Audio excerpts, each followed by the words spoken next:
Good evening and welcome to the town of Linden in Georgetown, Guyana. We'd like to welcome you, our viewers around the world and wherever you are, as we bring you this live broadcast of this super launch of the regional campaign program for the AFC APNU campaign.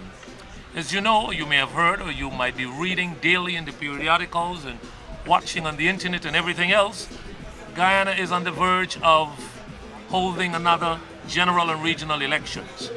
And before we get into even the program this afternoon, let me explain a little bit about what the regional and general elections are.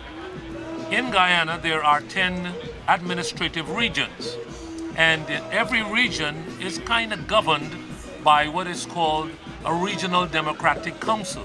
Now that council are the people who get together on a timely basis to ensure that the regions are well administered.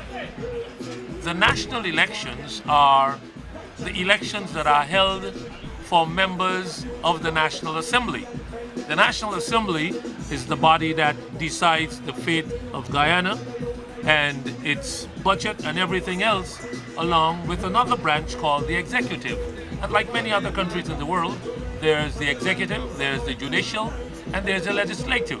And so Guyana will be going to the polls on May 11th to elect two branches of government. That's the legislative, which will encompass the executive, and of course the regional elections. Now we're here this afternoon in the town of Linden. And Linden is a bauxite mining town, one of two in Guyana, and it's located on the east bank of the Demerara River when you come all the way up from Georgetown. Linden is located about 47 miles up the Linden Highway, and it could be reached by either boat, by road, or by air, because there's an airstrip here. However, over the years, changes were made significantly from the former government to the current. As many people may know, that Linden, before it was Linden, it was called Mackenzie. And there was on the other side of the river, which is called Wismar. But on the verge of the Republic, it was named, the name Linden was chosen as the new name, which of course was the first name of Guyana's first executive president, the late Lyndon Forbes Sampson Burnham, who happened to be the founder of the People's National Congress, which was the original party and which subsequently came together with 5 other political parties to create this APNU, which is the acronym for a Partnership for National Unity. And so here we are with APNU joining forces to compete in the elections with the Alliance for Change, which is the AFC. Now people may wonder, why didn't these parties go individually or separately? Well, Guyana's constitution does not allow for any political party to collaborate after the election. So if, for example, 6 parties contest the elections and they all get individual votes, the one with the amount of votes after the elections, that's the party that forms the government. Now, you cannot go after the elections results are declared and 3 parties get together and form a coalition, and so they become the government. That's not the case here in Guyana, as the Constitution does not allow it. So what we have to do here is, if you want to fight as a grouping, you must come together. And this is not based on the choice of the parties, it's the Constitution.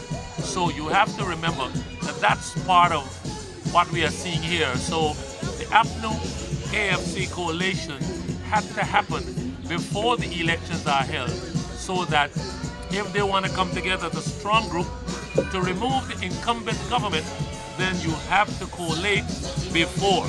You cannot. Likewise, when you're elected to parliament, and whether you're the incumbent or not, you cannot, in many instances in Guyana, like other countries in the world, do what we call cross the floor. That is not permitted within the laws of Guyana. If you're elected to parliament, then you must remain in that political party.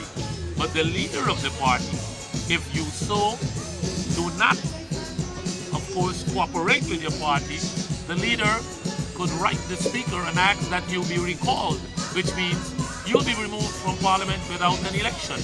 That's how it is in Guyana. Hopefully, both parties or the main parties contesting these elections are saying they will change all of that once they get together. So there are lots of things happening. I always like to tell people every time I do these broadcasts that Guyana is wonderful, it's bright, it's sunny, it's nice. There is no fear except for things here and there. Like we are now grappling with the death, the assassination of an individual who was a single protester. And what happened was, a couple of mornings, so to speak, ago, there was some reports in the Kaitio News that the Attorney General had a discussion with a reporter, and somehow that discussion got recorded, and for over 20 minutes, the Attorney General rattled off a number of things which he thought may happen if people did not cooperate or did not do the things that he felt they should have done. And this lone protester started a protest outside of the offices of the Attorney General, and a few nights ago, and he would usually walk around with a blowhorn, telling people who to vote for, and he would, announce his protest and announce how he felt about, especially the situation of the Attorney General. Well, unfortunately, on Tuesday night last, he was in his home district of Diamond on the East Bank of Demerara with his blowhorn, telling people to come out and vote on May 31st, and someone drove up in the car and he was shot 3 times in the head. Of course, that has stirred some concerns from all sections of society, because what has happened now is that there is a sudden increase. As a matter of fact, members of civil society from all walks of life are now converging on a daily basis in front of the office of the Attorney General, discussing and displaying their disgust with this whole situation, especially when this gentleman was killed. But the President has indicated that he's instructed that the law be applied fully, and the perpetrators should be caught and dealt with to the full extent of the law. From my knowledge, I understand there's going to be a funeral for the gentleman on Wednesday next, so we will see the kind of turnout that he'll get when his time for passing or for burial comes on.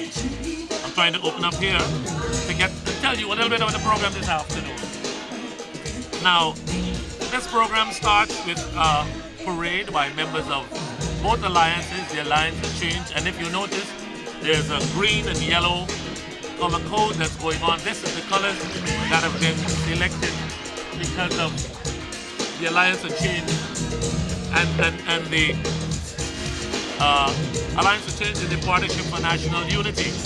So we should see a parade with the leaders coming down this main road here to this area called the Linden Bus Park.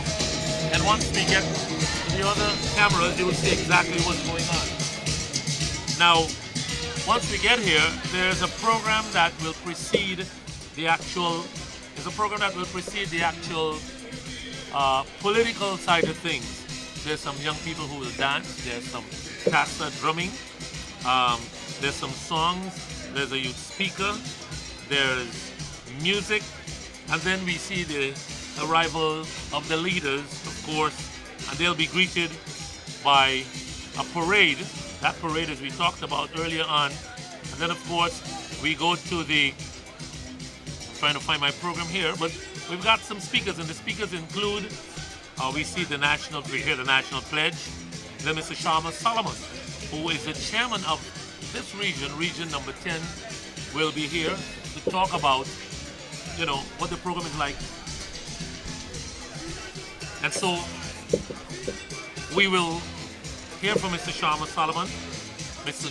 Moses Nagamutu will speak, Ms. Kathy Hughes will speak, and Mr. Priya Singh Borden will be introducing Mr. Granger. So all in all, it's going to be wonderful, and we hope to see A great program indeed. When we come back after I take a little break for some water, we'll probably have one of our leaders. As you see, there's a reason for this chair here because throughout the program, we'll be chatting with people as we go along and we'll be keeping you up to date. So once again, welcome to Guyana, welcome to the town of Linden. It's a mining town, and welcome to the APNU AFC culmination of their first public rally which will take place. Before I go further though, let me get Mr. Mark Archer. Mark, you wanna run around behind my camera? Run around my camera. The Mark is gonna join me. And Mark is the communications coordinator for the campaign. Mark, That's correct. tell us a little bit about what we could expect this afternoon here. Well, this afternoon we'll see a rich tapestry of Guyanese culture, and then we'll hear from our political leaders about where the APNU AFC coalition is going to take Guyana. As you know, Guyana is in dire need of change. And tonight, our leaders are going to articulate that change. They're going to say where we are going, where they're going to take us as a nation, and they're going to rev this crowd up. I can tell you, I have seen a preview of the speeches, Bob, and they're inspiring, and they're not only inspiring, but especially the speech that's going to be given by Brigadier David Granger is a speech about where this nation, where the coalition wants to take this nation. You know, Mark, this is the first of a number of public rallies, I assume. Where is the next rally headed? The next rally is going to be in Barbies. So before you go, so these rallies will be done regionally? Is it the way, or they're going into villages and all of that? They're not going to be done in all 10 regions of the country. We are going to have 5 major rallies, Okay. 5 big rallies. But every day we're going to have public meetings. Every week we're going to have smaller rallies in different parts of the country. But this is the first. This is where we rally the troops. This is where we rally the base. You know, before you go into battle, you have to muster the troops. And Linden is Fortress Linden. We're going to rally the troops in Linden, and then we're going to go all over the nation. Why choose Linden? Why choose Linden? Because Linden has always been the base of the People's National Congress. And the People's National Congress is the largest party in the 5-party coalition of a Partnership for National Unity. And as you know, a Partnership for National Unity has joined forces with the Alliance for Change in this, I would call, historic coalition that changes the history of Guyana forever. Forever. On the 14th of February, when that Valentine Day Accord, as I call it, I don't call it the Cummins-Burg Accord, I call it the Valentine Day Accord. When that coalition came to being, the history of Guyana was forever changed, because we decided then that one-party rule in Guyana was over. Mark, we look forward to a great evening. We look forward to a splendid campaign. I know you guys are rallying for something more than Guyanese have ever seen before. Congratulations, all the best in the world. And I know our viewers around the world are, glued to their computers and their televisions if they haven't expanded, wherever they are. I want to welcome you once again. I want to take a little break. If I can say one thing, Bob.